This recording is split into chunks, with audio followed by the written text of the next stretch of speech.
Hello बच्चों, कैसे हैं आप सब? अच्छे ही होंगे। मौसम अच्छा हो रखा है, गर्मी तो है बट क्या करें, आप सब तो एसी में रहने वाले बच्चे हो ना। आजकल ठीक है, गर्मी है बट उसका समाधान भी सबके पास है। तो मैंने सोचा कि आप लोगों की प्रॉब्लम बहुत ज्यादा बढ़ रही है। प्रॉब्लम क्या बढ़ रही है, आप लोग समझ नहीं पा रहे हो कि सर पार्ट 1 तो आपने करवा दिया, पार्ट 2 कब करवाओगे। मैंने सोचा बच्चों की इस प्रॉब्लम समाधान का क्या करें, एक समाधान, इस प्रॉब्लम का क्या करें, समाधान लेके आए।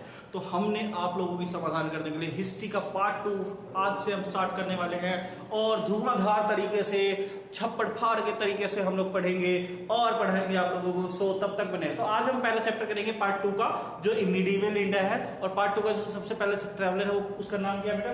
सबसे पहले चैप्टर है उसका नाम क्या है? The chapter name is through the eye of travel. So इस पूरे वीडियो में through the eye of travel.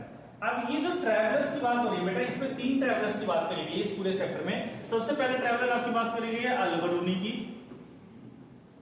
फिर सेकंड ट्रैवलर की बात करेंगे वो इब्न बतूता,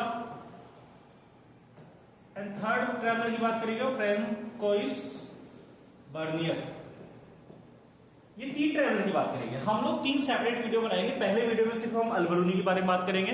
सेकंड वीडियो में अल-बरूनी का आपका चैप्टर जो देखोगे वो 6 पार्ट में डिवाइड है। 7th पार्ट वुमेन के बारे में, ठीक है। तो 6 पार्ट में पहला जो टॉपिक है वो अल-बरूनी का, सेकंड टॉपिक इब्न बतूता। बहुत सेग्रीगेटेड फॉर्म में दे रखा आपके चैप्टर्स में। तो हम क्या करेंगे, एक वीडियो में पूरा अल-बरूनी के बारे में बात करेंगे, सेकंड वीडियो में पूरा का पूरा हम इब्न बतूता के बारे में बात करेंगे, और थर्ड वीडियो में हम पूरा का पूरा क्या करें, फ्रैंकोइस बर्नियर के बारे में बात करेंगे। साथ में उस लास्ट वाला वुमेन स्लेव्स वाला भी टॉपिक को थर्ड वीडियो में ही कन्वर्ट करेंगे। सो ये जो चैप्टर है पूरे 3 वीडियो में आएगा आपका। तो आज हम पहला वीडियो जो है उसको लेके आ रहे हैं, that is through the eye of travellers में। तो एलियन वर्ल्ड अल-बरूनी के बारे में हम लोग बात करेंगे। सबसे पहले जो एक इंपॉर्टेंट बात आती है कि अल-बरूनी ने किताब लिखी। किताब का नाम क्या है? किताबुल हिंद। नाम क्या बेटा? किताबुल हिंद। जो किताबुल हिंद जो हमारा बुक है बेटा, ये जो किताबुल हिंद है, ये किसके बारे में? हिंद का मतलब हिंदुस्तान के बारे में। किसके बारे में बेटा? हिंदुस्तान के बारे में ये पूरा का पूरा किताब है। तो जैसे अल-बरूनी इंडिया में विजिट किया, उसने इंडिया में विजिट करने के बाद जो उसने बुक लिखी इंडिया के ऊपर, उस बुक को हम बोलते हैं क्या? किताबुल हिंद। तो आपको एमसीक्यू क्वेश्चन आता है, which of the following book is written by the Al-Biruni. या इसका दूसरा फॉर्म ये आ सकता है कि Al-Biruni has written which book, which among the following book. तो you have to write the answer is Kitab-ul Hind. Clear? Now let's start. अब यहाँ पे थोड़ी बहुत अल-बरूनी की कहानी देखी, कहां से बिलोंग करता था, क्या क्या उसकी पर्सनल नॉलेज थी, कैसे वो इंडिया में आया, कहां वो फारिस में रहता था, कैसे उज्बेकिस्तान से ट्रांसफर होकर इंडिया में आ गया, तो क्या रीजन रहा, इन सब चीजों के बारे में हम पढ़ रहे हैं। देखो, from hostage to historian. Hostage का मतलब क्या है कि इसको बंदी बना देगा। बंदी किसने बनाया बेटा? इसको बंदी बनाएगा महमूद ने जैसे ही इन्वेड किया इसको, उज्बेकिस्तान को जैसे इन्वेड किया, तो उसके बाद इसको उज्बेकिस्तान से होस्टेज बना के और महमूद ने का जहां जहां एम्पायर था उसको वहां वहां घुमाया गया। तो नाउ लेट्स स्टार्ट। सबसे पहले 1973 में देखेंगे तो उज्बेकिस्तान में फारिस में एम्पायर था। फारिस में जो जगह है वो उज्बेकिस्तान में, यहाँ पे कौन रहता था? अल-बरूनी। कौन रहता था बेटा? अल-बरूनी यहाँ पे रहता था। क्लियर? अब सेकंड चीज इंपॉर्टेंट देखेंगे, अल-बरूनी वाज मास्टर, उसको बहुत ज्यादा वेरी इंटेलेक्चुअल पर्सन, इतना ज्यादा इंटेलेक्चुअल पर्सन था कि उसको अलग अलग बहुत सारी भाषाएं आती थी। जस्ट लाइक सीरिक उसको लैंग्वेज आती थी, अरेबिक उसको लैंग्वेज आती थी, Persian language, Hebrew language and Sanskrit language. ये सारे के सारे जो लैंग्वेजेस थे, इसमें ये क्या था? मास्टर था। He reads Greek philosophy in Arabic language. सोचिए कितना बड़ा महान विद्वान था कि ग्रीक जो लिखी, ग्रीक लैंग्वेज में जो फिलोसफी लिखी उस सबको अरेबिक लैंग्वेज में वो पढ़ लेता था। अब हुआ क्या इसके साथ? हुआ इसके साथ ये कि 1017 में जो महमूद गजनी था, उसने क्या किया? फारिस में एम्पायर को क्या कर दिया? इन्वेड कर दिया। इन्वेड करने के बाद इसने अल-बरूनी को होस्टेज बना लिया। होस्टेज बनाने के बाद कहां पे लेके चला गया? अपने कैपिटल में लेके चला गया। कहां पे? गजनी उसका जो कैपिटल था वहां पे लेके चला गया। ठीक है। अल-बरूनी को होस्टेज बना के कैपिटल के पास लेके जाया गया जब उसने, किसने? महमूद गजनी ने उस पूरे एम्पायर को कब्जा किया। कौन से एम्पायर को यहाँ पे बात हो रही है बेटा? उज्बेकिस्तान। उज्बेकिस्तान का जो एम्पायर है उसको जैसे ही अल-बरूनी, तो एमसीक्यू क्वेश्चन आता है, who has captured the Al-Biruni? तो Uzbekistan, who has captured the Al-Biruni? Mahmud Ghazni. और उसको कहां पे लेके जाएगा? गजनी जो कैपिटल है उसका, वहां पे लेके जाया गया। अब हुआ क्या? अब इसको कैपिटल पर कैप्चर करके लेके जाया तो जाने लगा। अब उसके बाद जैसे ही गजनी एम्पायर ने अपने आप को एक्सपेंड कर दिया, कहां पे? पंजाब में। पंजाब में एक्सपेंड किया। पंजाब में एक्सपेंड करने के बाद जो ये अल बरूनी था इसको भी कहां पे लेके जाया गया? पंजाब में लेके जाया गया। तो जैसे ही वो वहां पे पंजाब में क्या, तो वहां पे जितने भी ब्राह्मण प्रीस्ट वगैरह थे वो उनके कांटेक्ट में आए। तो उनके कांटेक्ट में आने के बाद इसने देखा कि पंजाब का जो एरिया है, उसके बाद वाला जो एरिया है, पंजाब के बाद वाला एरिया, यहाँ पे तो अलग टाइप की फिलोसफी है जो इसको पता ही नहीं है। इस फिलोसफी को ये जानने के लिए इसने क्या करना स्टार्ट कर दिया? स्टडी करना स्टार्ट कर दिया। ठीक है, तो ये जो होस्टेस का स्टेटस था, इसने बहुत सारे जो लोग वहां के जो लोकल ब्राह्मण्स थे, उन लोकल ब्राह्मण्स के बीच में रहना और उन ब्राह्मण से वहां की ट्रेडिशंस को समझना, ये इसके एक टाइप का इंटरेस्ट सा बन चुका। ठीक है, और ये कैप्टिव बन के जैसे ये इसके लिए एक फायदेमंद साबित हुआ। क्या फायदेमंद साबित हुआ? कि जो महमूद गजनी ने जब इसको कैप्चर किया, उज्बेकिस्तान को इसको कैप्चर करके लाया गया, तो इसके लिए तो बहुत ही अच्छा, क्योंकि इसको तो नॉलेज, इसको तो मजा आता था दूसरे लैंग्वेज के बारे में और कल्चर के बारे में जानने के लिए, तो इसके लिए बहुत ही ज्यादा बेनिफिट साबित हुआ। ठीक है, अब इसको प्रॉब्लम क्या है? जैसे ये इंडिया में आया, तो इंडिया में आने के बाद यहाँ पे इसको प्रॉब्लम क्या है? सबसे पहले इंडियन ग्रामर को समझना is one of the biggest task. कैसे? क्योंकि यहाँ पे जितने भी लैंग्वेजेस है वो सब कौन से वर्ग में लिखा हुआ है? संस्कृत। इसमें संस्कृत में लिखा, तो इसको अरेबिक में कन्वर्ट करना इज वेरी डिफिकल्ट टास्क, बहुत डिफिकल्ट टास्क था, बट स्टिल ही मैनेज। कैसे इसने मैनेज किया? इसने क्या किया? जो भी वहां के ब्राह्मण्स थे उनको दोस्त बना लिया। क्या बना लिया? ब्राह्मण्स को दोस्त बना लिया, और उन ब्राह्मण्स के दोस्तों की मदद से वो सारी भाषाओं को सीखने लगा। जब वो सारी भाषाओं को वो सीखने लगा, तो उसके बाद क्या हुआ? उसने बहुत सारे मैथमेटिकल सबको क्या करना, जो उसके जो अरेबिक नोन थे उन सबके मैथमेटिकल एक्सप्रेशंस को क्या करने लगा बेटा? उन सबको ये अपने संस्कृत लैंग्वेज में भी कन्वर्ट करने लगा, कि जितने भी ब्राह्मण है चाहे यहाँ के लोग हैं वो लोग अरेबिक चीजों को समझे, और अल्टीमेटली जब इसने संस्कृत सीख लिया था, तो संस्कृत में जो चीजें हैं वो इसने ट्रांसलेट कर दिया। किसमें? अल्टीमेटली किसमें ट्रांसलेट कर दिया बेटा? किसमें? अरेबिक लैंग्वेज में, ताकि अरेबियन जो लोग हैं वो भी इन चीजों को समझने लगे। अब जो किताबुल हिंद है, इस किताबुल हिंद जो है वो किस में लिखा गया? Arabic language. कौन से लैंग्वेज में लिखा गया बेटा? अरेबिक लैंग्वेज में लिखा गया है। और जो इंडियन सब कॉन्टिनेंट है, इंडियन कंट्री और कंट्री के आसपास जो जितने भी कंट्रीज है, चाहे पाकिस्तान हो गया, चाहे नेपाल हो गया, इन सारे कंट्रीज को मिला के क्या बोलता है? इंडियन सब कॉन्टिनेंट। तो इंडियन सब कॉन्टिनेंट के बारे में जो नॉलेज है कहाँ पे? किताबुल हिंद में। अब किताबुल हिंद में है क्या क्या चीज? किस चीज के बारे में लिखा हुआ सर? क्या है? लैंग्वेज के बारे में लिखा है, कल्चर के बारे में लिखा हुआ, डांस के बारे में, किस चीज के बारे में लिखा? किसके बारे में? तो इसके अंदर टोटल कितने चैप्टर्स है? 80 chapters. How many chapters are there बेटा? Total 80 chapters. तो 80 चैप्टर्स है पूरे किसमें? किताबुल हिंद में। अब इस 80 चैप्टर्स में सब्जेक्ट कौन कौन से टॉपिक पे बात करी गई है? तो रिलीजन एंड फिलोसफी पे बात करी गई है, फेस्टिवल्स के बारे में बात किया गया है, सोशल लाइफ के बारे में बात किया गया है, वेट एंड मेजर्स के बारे में बात किया गया है, एल्केमी के बारे में बात किया गया है, लॉज के बारे में बात किया गया, मेट्रोलॉजी के बारे में बात किया, यहाँ पे क्या कस्टम एंड ट्रेडिशन है, इन सब चीजों के बारे में बात किया गया। कहाँ पे?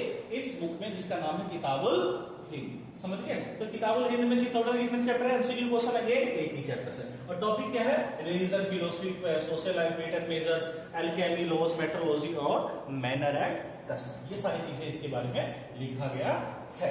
ठीक है, नाउ सिंपल चीज इसके अंदर, इस चैप्टर को ना, इसने जो किताब लिखा, इस किताब को लिखने की 3 टेक्निक्स थी। सबसे पहला इसने इंक्वायरी करना स्टार्ट कर दिया। इंक्वायरी मतलब सबसे पहले क्वेश्चन से स्टार्ट किया। हर चैप्टर के स्टार्टिंग में क्वेश्चन है। क्वेश्चन क्या है? कि every chapter begin with highly specific targeting question. Suppose करो मुझे आपको पढ़ाना है ट्रैवलर्स के बारे में, through the eye of travellers, तो मैं सबसे पहला क्वेश्चन क्या पूछूंगा? बेटा do you know who all are travellers? फिर आप आंसर दोगे, हाँ जी sir we know who all are travellers. तो जब आप इसका आंसर दे दोगे तो उसके बाद मैं एक्सप्लेन करना स्टार्ट करूंगी, इंडिया में भी ट्रैवलर्स आए थे, घूमने वाले लोग थे, ये थे। तो इसने भी जो स्ट्रेटेजी को अपनाई, सबसे पहले इंक्वायरी, क्वेश्चन पूछा, क्वेश्चन पूछने के बाद उससे फिर क्या एविडेंसेस वगैरह स्टार्ट कर दिया। जितना भी जो क्वेश्चन था उसका डिटेल डिस्क्रिप्शन जो लोकल सांस्कृतिक टेक्स्ट में लिखा है उनको क्या कहते हैं? डिस्क्राइब करना स्टार्ट कर दिया, उस क्वेश्चन को एक्सप्लेन करना। तीसरा जो था उसको कंपैरिजन करने लगा। सबसे पहले उसने क्वेश्चन पूछा, क्वेश्चन का उसने आंसर दिया, आंसर करने के बाद जो नॉलेज उसके पास थी उससे अरेबिक नॉलेज के पास, उससे क्या उन्हें कंपेयर करने लगा कि इंडियन सब कॉन्टिनेंट में ऐसे क्या है जो डिफरेंट है as compare to the other. Clear?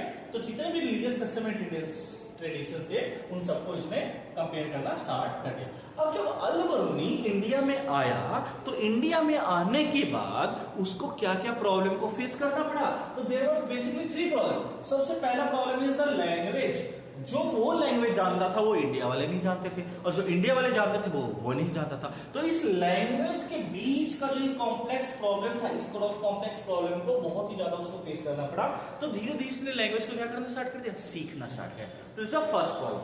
Second problem is the belief, उसका कोई और बिलीफ था। इट मींस जहां से वो आया था वहां पे इस्लामिक कल्चर था और इंडिया में क्या था, हिंदुइक ट्रेडिशन था। तो ये जो बिलीफ था, रिलीजियस लोकल ट्रेडिशंस जो प्रैक्टिसेस थे, वो भी इसको प्रॉब्लम्स आने लगी, इसको समझने में दिक्कतें आने लगी। तीसरा क्या था, आइसोलेशन। मान लो आपके घर में कोई अदर XYZ कंट्री का कोई इंसान आ जाता, तो आप पहली बार तो सोचते क्यों आ गया, इसका क्या काम है मेरे घर पे, मैं तो नहीं बुलाया इसको, अब आगे तो उसको डील कैसे करे। तो हमारे अंदर भी ये होता है कि जो हमारे जान पहचान वाला ना हो हमारे घर में आ जाए तो हमारे से प्रॉब्लम उससे दूर दूर हटने लग जाते हैं। तो सेम यहाँ पे भी यहाँ जो यहाँ की जो कल्चरल, यहाँ के जो लोग थे, इंडिया के जो लोग थे, वो लोग इससे क्या होने लगे, दूर दूर हटने लगे। तो इसको तीन में सबसे पहले लैंग्वेज के ऊपर काम करना, दूसरा अपने कल्चर को इनके कल्चर के साथ, तीसरा अपने आप को ये फील करवाना कि मैं भी तुम्हारे जैसा ही हूं, ताकि तुम लोग मुझे क्या करो, एक्सेप्ट करो। तो आपका ये क्वेश्चन बन सकता है, what are the three problem that what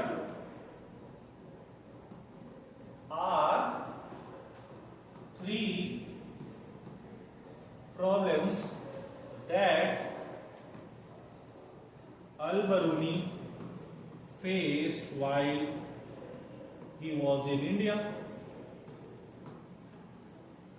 सबसे पहला प्रॉब्लम क्या था बेटा, the first problem he faced is the language, the second problem is the belief and third problem is the isolation. 3 number का क्वेश्चन आएगा कि ये तीनों पॉइंट एक्सप्लेन कर दो, आपका आंसर कंप्लीट। क्लियर।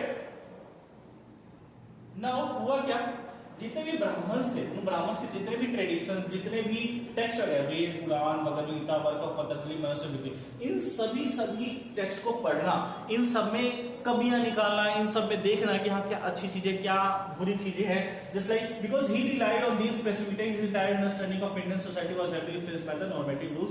कहने का मतलब इसके पास कोई और सोर्स तो था नहीं जिससे वो नॉलेज ले सकता, तो वो किन चीजों पे बेस रहा, इन्हीं चीजों पे। तो इन चीजों के द्वारा जो नॉलेज दी गई है वो इसी पे, अब क्या पता इनमें जो चीजें लिखी गई क्या वो सही नहीं हो, ठीक है। तो अल्टीमेटली ही स्टार्टेड क्वेश्चन कि क्या पता जो इसमें सोसाइटी के बारे में बताया गया हो वो सोसाइटी रियलिटी में ऐसा एग्जिस्ट ही नहीं करती हो। तो रियलिटी क्या है ग्राउंड पे, he even don't know because he completely relied on the this. And इसके अकॉर्डिंग क्या था, ये क्या था, बायस हो सकते, क्या हो सकते बेटा, बायस हो सकते हैं, ठीक है।